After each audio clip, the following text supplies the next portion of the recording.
Hello everyone, welcome back to my YouTube channel. जैसा कि आपको पता है, इस चैप्टर को हमने नेक्स्ट वीडियो के पार्ट 1 में बहुत अच्छी तरह से पढ़ा और समझा था। अब हम इस चैप्टर में आए हुए सभी प्रश्न उत्तर को हल करेंगे और उसको समझेंगे। तो विदाउट एनी वेस्टिंग टाइम चलिए वीडियो को स्टार्ट करते हैं। तो यहाँ पे कुछ शब्दार्थ हैं जिन्हें हम पढ़ेंगे। तो चलिए आइए इसे पढ़ते हैं। बाधा, रुकावट, डर, भय, विविध, विभिन्न, अनेक प्रकार के, बहु, बहुत ज़्यादा, भाग, भाग्य, आन, गौरव की भावना, प्रतिज्ञा, संकल्प की भावना, यत्न, प्रयास, उज्ज्वल, चमकीला, बेड़ा, जलयान, विभव, ऐश्वर्य, दौलत, सपूत, अच्छा बेटा। तो चलिए आइए अब प्रश्न उत्तर की ओर देखते हैं। यहाँ पर दो तरह के प्रश्न हैं, पहले है पाठ से और दूसरा है पाठ से आगे। सबसे पहले हम लोग पाठ से आए हुए प्रश्न उत्तर को हल करेंगे, उसके बाद पाठ से आगे। तो चलिए पाठ से प्रश्न देखते हैं। सबसे पहला प्रश्न है, कर्मवीर की पहचान क्या है? आइए इसका उत्तर देखते हैं। तो इसका उत्तर है,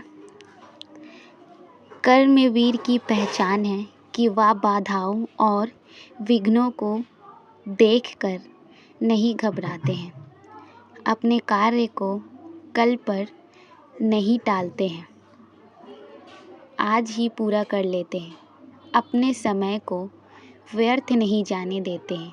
कर्मवीर कठिन कार्य से मन नहीं चुराते हैं, बल्कि पूरी निष्ठा से चुनौतियों का सामना करते हैं। वह जिस कार्य को प्रारंभ करते हैं उसे पूरा करके ही छोड़ते हैं। कर्मवीर हमेशा अपने कार्य के प्रति उत्साहित होते हैं और ईमानदारी पूर्वक करते हैं। वह अपने भाग्य भरोसे नहीं बैठते हैं। तो आप इसका स्क्रीनशॉट भी ले सकते हैं। उम्मीद है आप इस प्रश्न को अच्छी तरह से समझ चुके होंगे। चलिए आइए देखते हैं नेक्स्ट क्वेश्चन की ओर। तो दूसरा प्रश्न है, अपने देश की उन्नति के लिए आप क्या क्या कीजिएगा? तो आइए इसका उत्तर देखते हैं। इसका उत्तर है, अपने देश की उन्नति के लिए अपने आप को एक आदर्श नागरिक बनाएंगे। जीवन में आए बाधाओं और चुनौतियों का सामना करेंगे, ना कि उससे घबराएंगे। अपने समय को व्यर्थ नहीं जाने देंगे, भाग्य भरोसे नहीं बैठेंगे, बल्कि अपनी इच्छा और आस्था तथा निष्ठा से अपने नियति को बदल देंगे। लगातार प्रयत्न से अपने बुरे दिनों को अच्छे दिनों में बदल देंगे। अपने देश के विकास के लिए सभी संभव प्रयास करेंगे। अपने आप को शिक्षित तथा साक्षर बनाएंगे, जिससे देश की उन्नति में बढ़ चढ़कर योगदान दे सकें। सच्चाई की भावना रखेंगे, देश के लोगों तथा देश के हित के लिए सभी संभव कार्य करेंगे।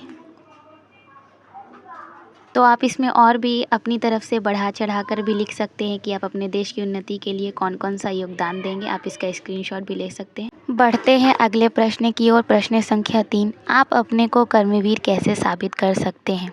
तो ये प्रश्न है कि आप अपने को कर्मवीर कैसे साबित कर सकते हैं। इसका उत्तर है, हम अपने आप को तभी कर्मवीर साबित कर सकते हैं जब जीवन में आए बाधाओं और चुनौतियों से नहीं घबराएंगे, अपने समय को व्यर्थ नहीं जाने देंगे, आज के काम को कल पर नहीं टालेंगे, बल्कि उसे आज ही करेंगे।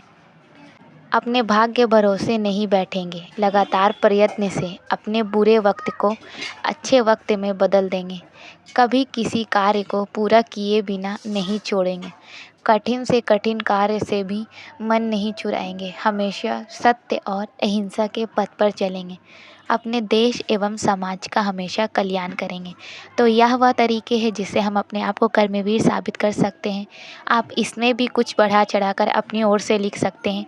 और आप इसका स्क्रीनशॉट ले सकते हैं। और अभी तक आपने वीडियो को लाइक नहीं किया, चैनल को सब्सक्राइब नहीं किया, तो please go and like the video और चैनल को सब्सक्राइब करना मत भूलना।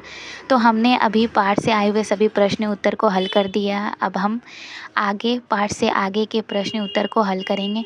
जो सबसे पहला प्रश्न है, परिश्रमी के द्वारा मनोवांछित लक्ष्य की प्राप्ति की जा सकती है कैसे? आइए इसका उत्तर देखते हैं। जो व्यक्ति परिश्रमी होते हैं वे लक्ष्य की प्राप्ति ज़रूर करते हैं। परिश्रमी व्यक्ति अपने लक्ष्य के प्रति दृढ़ निश्चयी होते हैं, अपने समय का सही उपयोग करते हैं, परिश्रम से घबराते नहीं बल्कि उससे सीखकर अपने को कर्तव्यपरायण बनाते हैं, अपने लक्ष्य को प्राप्त करते हैं। आइए अब दूसरे प्रश्न की ओर बढ़ते हैं। तो दूसरा प्रश्न है, कल करे सो आज कर, आज करे सो अब, पल में परलय हो गई, बहुरी करेगा कब? इस पंक्ति का अर्थ लिखिए। तो चलिए आइए इस पंक्ति का अर्थ लिखते हैं और समझते हैं। तो इसका उत्तर है, यह पंक्ति कबीर के दोहे का है, जिसका अर्थ है कि कल करे सो आज कर, यानी कि जिस काम को कल करना है उसे आज ही करें, कल पर मत टालो। पल में परले हो गई, अर्थात वक्त बहुत तेज़ी से गुज़र रहा है, हमें अपने कार्य को अभी इसी समय करना चाहिए। कबीर द्वारा कहा गया ये पंक्ति बिल्कुल सत्य है। हमें अपने कार्य को कल पर नहीं टालना चाहिए बल्कि उसे आज ही करना चाहिए। यह हमारे लिए बहुत ही उपयोगी है। आप चाहो तो इसका भी स्क्रीनशॉट ले सकते हो।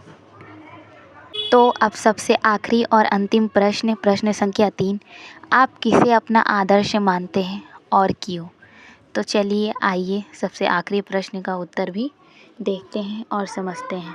तो इसका उत्तर है, मैं रानी लक्ष्मीबाई को अपना आदर्श मानती हूँ क्योंकि उनमें सच्ची देशभक्ति की भावना, करुणा थी। अपने देश के लिए उन्होंने बढ़ चढ़कर हिस्सा लिया और अंग्रेज़ों के खिलाफ विद्रोह किया ताकि अपनी मातृभूमि को स्वतंत्र राष्ट्र बना सके। वह स्त्री होकर भी मर्दों से सर्वोपरि थी। उन्होंने अपना सर्वस्व अपने राष्ट्र के लिए कुर्बान कर दिया और स्वयं को भी। इसलिए तो कहते हैं, खूब लड़ी मर्दानी, वह थी झांसी वाली रानी।